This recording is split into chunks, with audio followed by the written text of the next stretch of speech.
FIR বিশেষ নিবিড় সংশোধনীর আগে এবার বুথ লেভেল অফিসারদের হুমকি, বুথ লেভেল অফিসারদের হুমকি রাজ্যের মুখ্যমন্ত্রী মমতা ব্যানার্জির।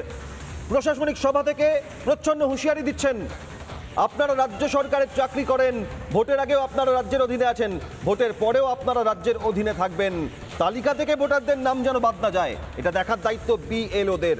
অর্থাৎ তালিকা থেকে বাদ যাওয়ার ক্ষেত্রে অনুপ্রবেশকারী রোহিঙ্গা, বাংলাদেশি, ভুয়ো ভোটার, জাল ভোটার, মৃত ভোটারকে জীবিত দেখানো, জীবিত ভোটারকে মৃত দেখানো বাদ যেন না যায়, হুঁশিয়ারি মমতা ব্যানার্জির। বুথ লেভেল অফিসারদের হুমকি, বিএলওদের প্রচ্ছন্ন হুমকি। প্রশাসনিক সভা থেকে কি বলেছেন রাজ্যের মুখ্যমন্ত্রী দেখুন।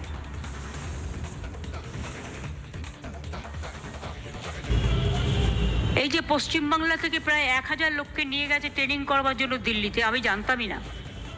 এটা ডিএমদের উচিত ছিল অ্যাটলিস্ট আমাদের ইনফর্ম করা, আমাকে না করুক সিএসকে ইনফর্ম করা। আপনারা বিএলও যেসব লিস্ট করেছেন, বিএলওদের কাছে আমার অনুরোধ থাকবে ভোটার লিস্ট থেকে কারো নাম যেন বাদ না যায় সেটা দেখার। মনে রাখবেন ইলেকশন কমিশন তার নোটিফিকেশন যখন হবে ডেট অফ ইলেকশন, তখন থেকে এটা ইলেকশন কমিশনের আন্ডারে যায়। তার আগে স্টেট গভর্নমেন্ট, আবার ইলেকশনের পরেও স্টেট গভর্নমেন্ট। সুতরাং এটা মনে রাখবেন, আপনারা চাকরি করেন স্টেট গভর্নমেন্টের। মুখ্যমন্ত্রী মমতা ব্যানার্জি প্রশাসনিক সভা থেকে বিএলওদের ভোটের আগে রাজ্য সরকারের কর্মী, ভোটের পর রাজ্য সরকারের কর্মী, মনে রাখবেন, মাথায় রাখবেন বলছেন।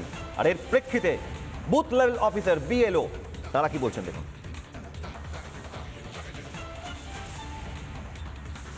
মুখ্যমন্ত্রী বিএলওদের একটা ভয় দেখিয়েছেন, যেহেতু বিএলওরা মুখ্যমন্ত্রীর আন্ডারে কাজ করেন, ইনি হুমকি দিয়েছেন যে যদি কারোর নাম বাদ যায় তাদের বিরুদ্ধে ব্যবস্থা নেওয়া হবে। ইনি তো কোনো আইন কানুন কিছু মানেন না, কোর্টকেও মানেন না, ওই জন্য নিরীহ কর্মচারীদের ওপরে তিনি আঘাত আনার চেষ্টা করছেন। এবং যদি আমাদের কোনো বিএলওর ওপরে কোনো রাজনৈতিক নেতা, বিশেষ শাসক দলের নেতা আঘাত আনে, আমরা সম্পূর্ণভাবে তাদের সাপোর্ট করব এবং তাদের যাতে আঘাত থেকে বাঁচাতে পারি তার জন্য সংগ্রামে যৌথ মঞ্চ ঝাঁপিয়ে পড়বো। উনি মানে অবৈধ কাজের সঙ্গে বেশি সাপোর্ট করেন। বিএলওদের কাছে যে এই যে থ্রেড কালচার উনি করেছেন, মানে জনগণের কাছে তাদেরকে খারাপ করার জন্য যত রকম প্রচেষ্টা উনি করে চলেছেন। এইভাবে হুমকি দিয়ে তো লাভ নেই। প্রথম কথা হচ্ছে গিয়ে বিএলওতে যারা কাজ করছেন তারা তো কাজটাই করছেন, এবং সে ব্যাপারে যে গাইডলাইন নির্বাচন কমিশন বেঁধে দিয়েছেন সেই গাইডলাইন মেনে কাজ করতে তারা বাধ্য, তার বাইরে তারা চাইলেও যেতে পারবে না। তাহলে এই কথাগুলো বলে লাভটা কি? এটা তো সম্পূর্ণ অর্থহীন কথাবার্তা। এই রাজ্য নির্বাচন কমিশনকেও তোয়াক্কা না করে উনি ওনার নিয়মে নির্বাচন করাতে চায়, তাহলে আমি এটাই বলতে পারি যে ওনার শুভবুদ্ধির উদয় হোক। নির্বাচন কমিশনের গাইডলাইন, সঠিক তথ্য নথি যাচাই করে ভুয়ো ভোটার, জাল ভোটার, বাংলাদেশি, রোহিঙ্গা, অনুপ্রবেশকারী তাদেরকে চিহ্নিত করা, এর জন্যই তো এফআইআর বিশেষ নিবিড় সংশোধনী। কিন্তু বিএলও অফিসারদের, বুথ লেভেল অফিসারদের এই প্রচ্ছন্ন হুমকি, হুঁশিয়ারি কি বলছেন রাজ্যের বিরোধী দলনেতা শুভেন্দু অধিকারী, বিজেপি নেত্রী লোকেশ চট্টোপাধ্যায় দেখুন।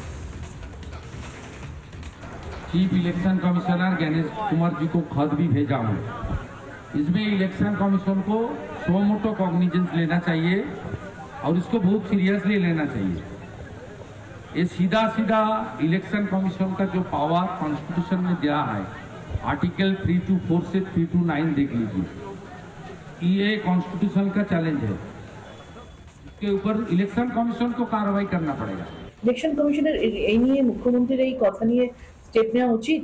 সংবিধানে ইলেকশন কমিশন তার নিজস্ব প্রক্রিয়াতে সে কাজ করবে, সেখানে বিএলওরা তার সেই ইলেকশন কমিশনের নির্বাচনের আওতার মধ্যে পড়ে।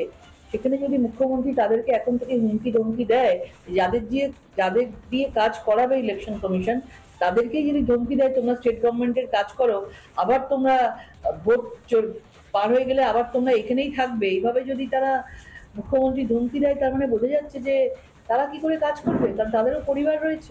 এইভাবে যে ধমকি দিচ্ছে, আমার মনে হয় নির্বাচন কমিশনের এই ব্যাপারে স্টেপ নেওয়া উচিত মুখ্যমন্ত্রীর এই বক্তব্যের পরে।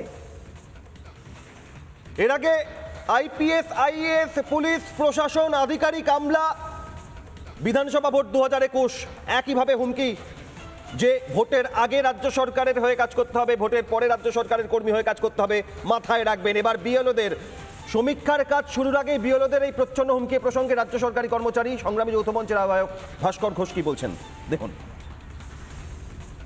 আজকে যেটা করেছেন সেখানে ওনার কর্তৃত্ব ফলানোর চেষ্টা করেছেন, যে সরকারি কর্মচারীরা যেন ওনার বেতনভুক এবং ওনার দয়াতে বেঁচে থাকা কোনো কর্মচারী। একটা কথা ওনাকে মনে করিয়ে দিই যে আমরা সাংবিধানিক যে পরিকাঠামো, সেই পরিকাঠামো অনুযায়ী আমরা নিজেদের যোগ্যতায় চাকরি করি এবং কাজটা করি বলে তার হকটা দাবি করি। সেটা উনি যখন ছিলেন, উনি যখন আছেন, সেখানে কোষাগার থেকে যেমন পেমেন্ট হচ্ছে, এবং রাজ্যের কোষাগারটা কোনো ব্যক্তিগত মালিকানার সম্পত্তি নয় যে উনি যা চাইবেন সেই অনুযায়ী বলবেন যে কারোর বেতন বন্ধ করে দেবেন, কারোর কিছু করে দেবেন।